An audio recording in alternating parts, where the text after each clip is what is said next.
ఇప్పుడు తప్పకుండా సాధించుకున్నాం. లోకేష్ బాబు గారి పాదయాత్రలో కూడా మీరు అందరూ కలిసి ఆయనకి నిర్వహించడం జరిగింది. వారితో కూడా మాట్లాడతారు. ఈ రోజు ఈ సమావేశానికి వచ్చే ముందు మీ ఆరోగ్య శాఖ మంత్రి గారితో సత్యకుమార్ గారితో గవర్నర్తో మాట్లాడి రావడం జరిగింది. వారు నాకు అత్యంత సన్నిహితమైనటువంటి మిత్రులు. మంత్రి కాకముందు, ఎమ్మెల్యే కాకముందు ఆయన బీజేపీలో పనిచేసిన వెంకయ్య నాయుడు గారితో ఉన్న నాకు మంచి సంబంధాలు. ఆయనకి పూర్తిగా మీ పట్ల సానుకూలత ఉంది. నేను ఈ సమావేశానికి రాలేదు కనుక ఢిల్లీ నుంచి వచ్చిన తర్వాత సమయం ఇవ్వాలని కోరడం జరిగింది. మీ రాష్ట్ర ప్రతినిధులందరినీ తీసుకొని వెళ్తాను, మాట్లాడతాను, కార్యక్రమం మొదలు పెడతాను. అప్పుడే ఇలాంటి సంఘాలు ఆరంభి ఇంకా ఉన్నాయని చెప్తున్న ప్రాంతం అందరి ఆశయం ఒకటే కనుక మనం దేశంగా అవసరమైతే ఏర్పడతాం. వాళ్ళతో సంప్రదిద్దాం. సంప్రదించి ఒక్క ఊరి దీక్షతో గమ్యం సాధించే వరకు మనం అర్జునుడు ఎట్లయితే పెట్టలు కొట్టాడో అట్లా మనం కొడతామని అయితే మరి ఇక్కడ మాట్లాడినటువంటి లాయర్ గారు చెప్పారు, బ్రహ్మానంద రెడ్డి గారు చెప్పారు. రెడ్డి గారు సిలబస్ అంతా రాశారు. ఆ సిలబస్ ట్రైనింగ్ ఆ కాలంలో వాళ్ళకి ఇచ్చారు. ఈ కాలంలో వాళ్ళకి తెలియదు. అందులో విషయాన్ని ప్రతి ఒక్కళ్ళు నేర్చుకోవాల్సినటువంటి అవసరం ఉంది. మీ రాష్ట్ర కార్యవర్గ వాళ్ళతో చెప్తే బ్రహ్మాండమైనటువంటి అవసరమైన పుస్తకం అని. తప్పకుండా మీరందరూ ఆ పుస్తకం తెప్పించుకొని చదవలసిందిగా కోరుతున్నాను.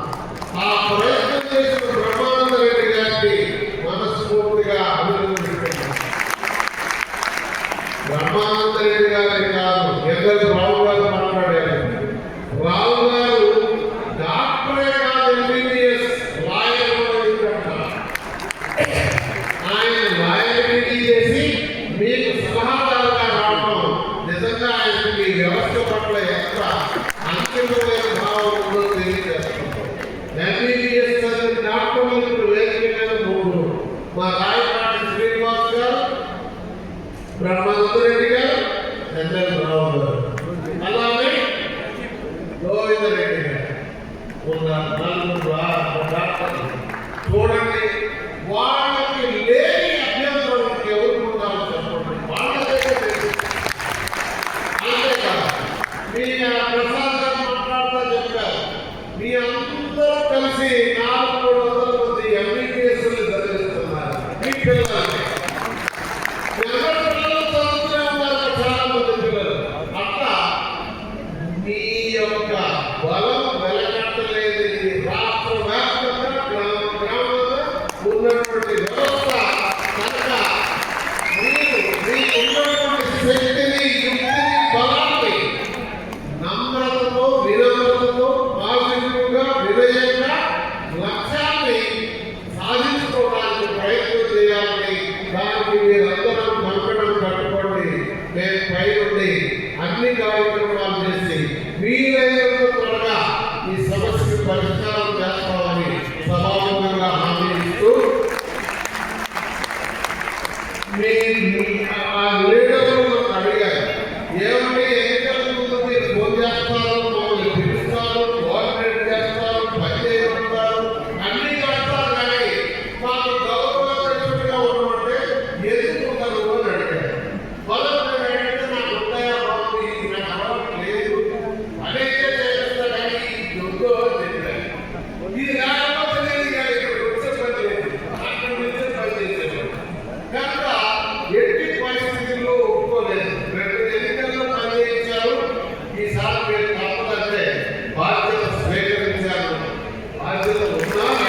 సెలవు తీసుకుంటాం.